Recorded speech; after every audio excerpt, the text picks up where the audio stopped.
এখানে আমার কিছু মেল আছে, সম্পূর্ণ মেল, অল্প কিছু বাচ্চা আছে, তো এই কারণে মেলগুলো কানটা আপনার পরিপূর্ণভাবে না এখনো আসে না। কালারটা কিছু কালার আসছে কালো কালার, এবং কিছু কালার আসছে আপনার হলো কিছুটা কালো বাদে একটু কি যেন কালারটা বলে সেটা মনে নেই, আর কিছু সাদা কোনো কালার আসে নাই।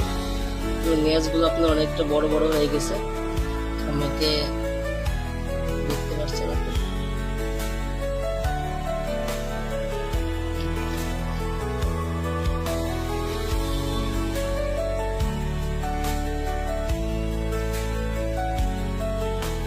সবগুলোই মেল।